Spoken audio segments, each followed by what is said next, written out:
Bismillahirrahmanirrahim. Assalamualaikum warahmatullahi wabarakatuh. Anak-anakku sekalian, pada kesempatan ini Pak Guru akan menyampaikan pembelajaran tematik tentang tema ke-1, indahnya kebersamaan. Subtema pertama, keberagaman budaya bangsaku, dan pembelajaran yang ke-1 dengan muatan bahasa Indonesia, bahasan tentang paragraf, yang kedua tentang gagasan pokok atau gagasan utama, dan yang ketiga tentang kalimat utama, dan yang keempat gagasan pendukung atau kalimat penjelas, dan yang terakhir bagaimana cara merangkum paragraf. Anak-anakku sekalian, mudah-mudahan pada pembelajaran kesempatan ini anak-anak dapat mengikutinya dengan sungguh-sungguh dan serius sehingga pembelajaran pada kesempatan ini dapat diterima dengan baik. Oke, kita lanjut saja kepada pembahasan yang pertama, yaitu tentang apa itu paragraf. Paragraf, pengertian paragraf adalah kumpulan kalimat yang mempunyai satu gagasan pokok dan cara penulisannya dimulai dengan tulisan sedikit menjorok ke bagian dalam atau menggunakan garis baru. Nama lain dari paragraf adalah alinea. Anak-anakku sekalian, untuk mendapatkan penjelasan yang lebih tentang paragraf ini, mari kita simak penjelasan berikutnya. Di sini Pak Guru sudah menyiapkan dua jenis penulisan paragraf. Yang pertama adalah contoh penulisan paragraf menggunakan tulisan agak menjorok ke dalam. Yang kedua, contoh paragraf menggunakan garis baru.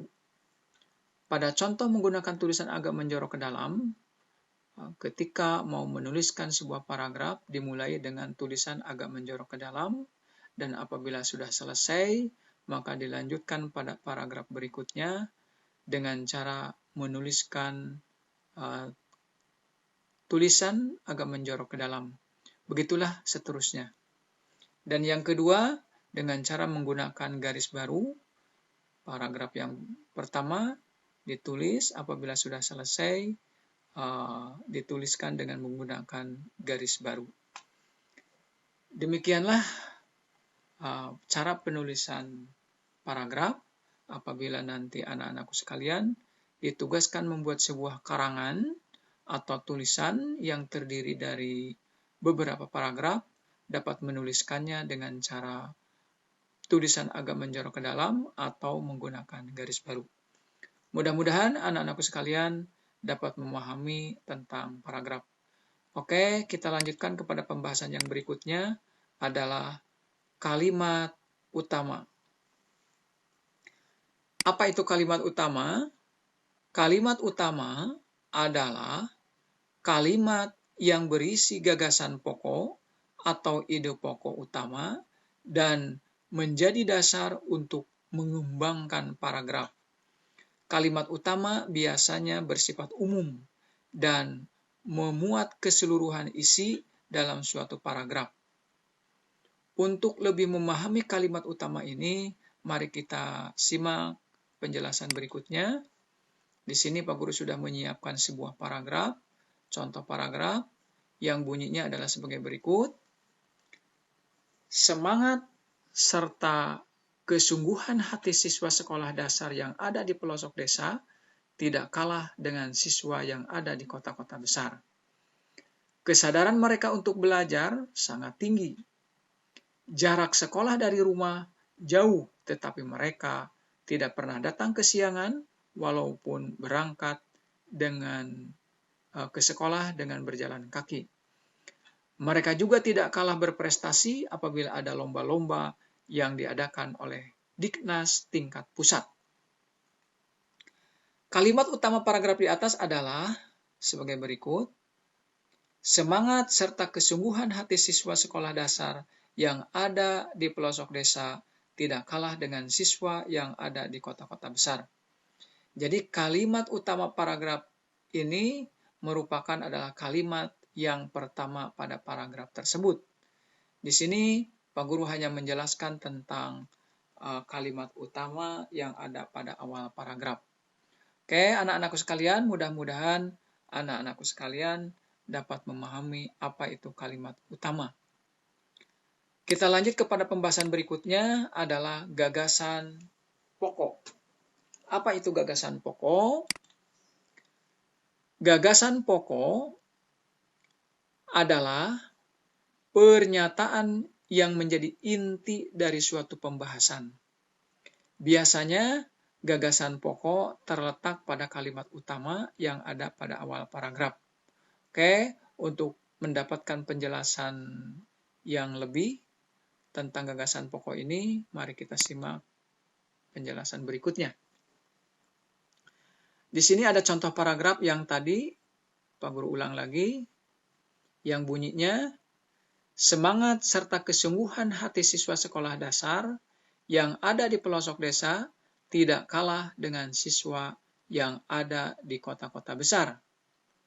Kesadaran mereka untuk belajar sangat tinggi. Jarak sekolah dari rumah jauh, tetapi mereka tidak pernah datang kesiangan walaupun berangkat ke sekolah dengan berjalan kaki. Mereka juga tidak kalah berprestasi apabila ada lomba-lomba yang diadakan oleh Diknas tingkat pusat. Kalimat utama paragraf di atas adalah sebagai berikut. Semangat serta kesungguhan hati siswa sekolah dasar yang ada di pelosok desa tidak kalah dengan siswa yang ada di kota-kota besar. Ini merupakan kalimat pertama pada paragraf tersebut. Yang berikutnya adalah gagasan pokok paragraf di atas adalah sebagai berikut. Semangat serta kesungguhan siswa SD di desa. Baik, anak-anakku sekalian, mudah-mudahan anak-anakku sekalian dapat membedakan antara kalimat utama dan gagasan pokok.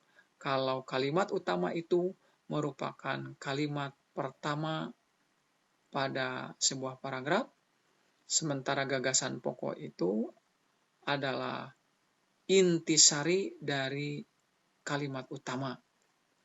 Oke, mudah-mudahan anak-anakku sekalian dapat memahaminya. Kita lanjutkan pada penjelasan berikutnya tentang gagasan pendukung. Apa itu gagasan pendukung? Gagasan pendukung adalah kalimat yang berfungsi sebagai pendukung atau penguat gagasan pokok yang ada pada kalimat utama. Gagasan pendukung sendiri bersifat khusus. Dengan kata lain, kalimat ini ada karena pengembangan dari suatu kalimat umum. Oke, untuk mendapatkan penjelasan yang lebih, untuk lebih memahami tentang gagasan pendukung ini, mari kita simak penjelasan berikutnya. Oke, di sini ada contoh paragraf yang Pak Guru ulang lagi dari paragraf sebelumnya. Yang bunyinya, semangat serta kesungguhan hati siswa sekolah dasar yang ada di pelosok desa tidak kalah dengan siswa yang ada di kota-kota besar. Kesadaran mereka untuk belajar sangat tinggi.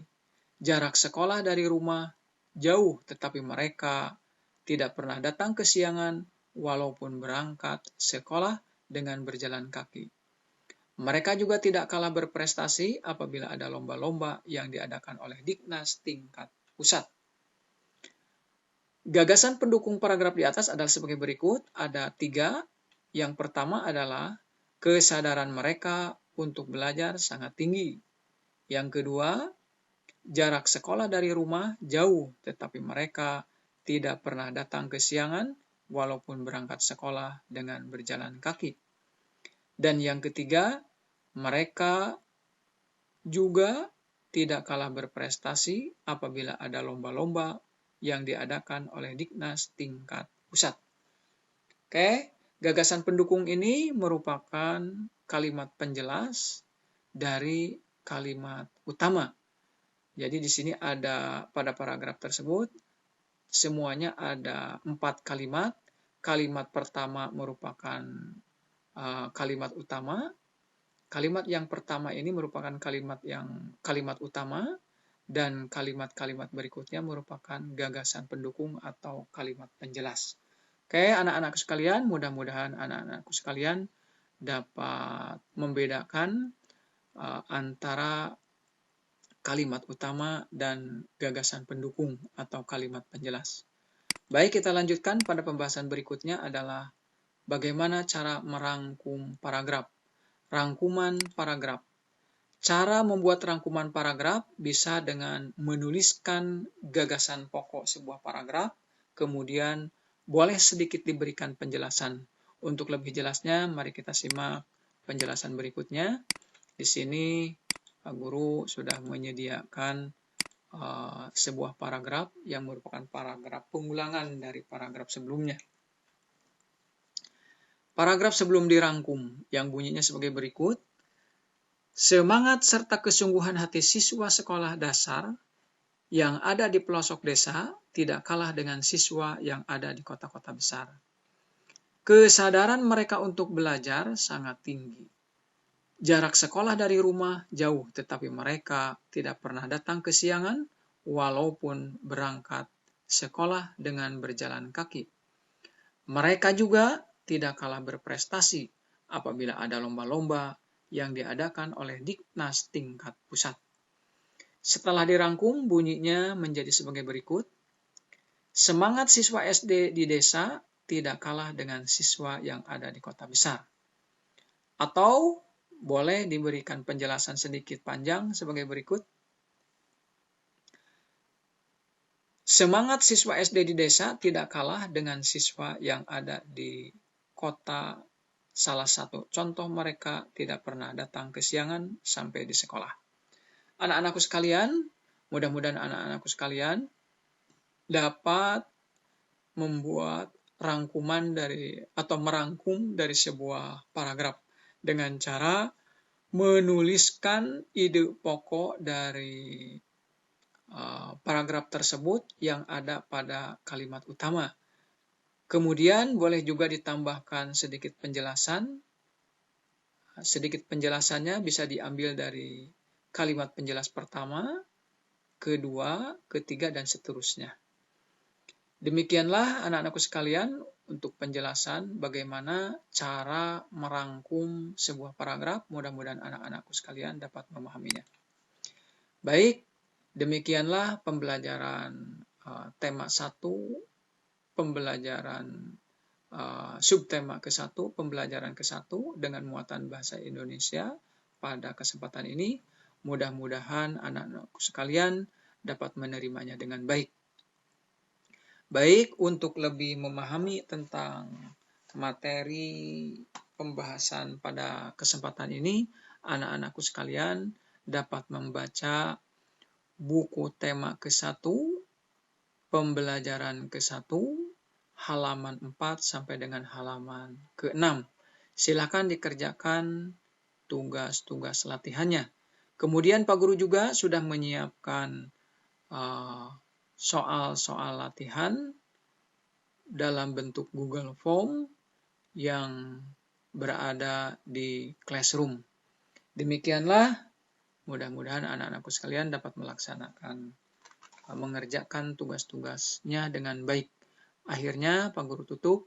Wassalamualaikum warahmatullahi wabarakatuh.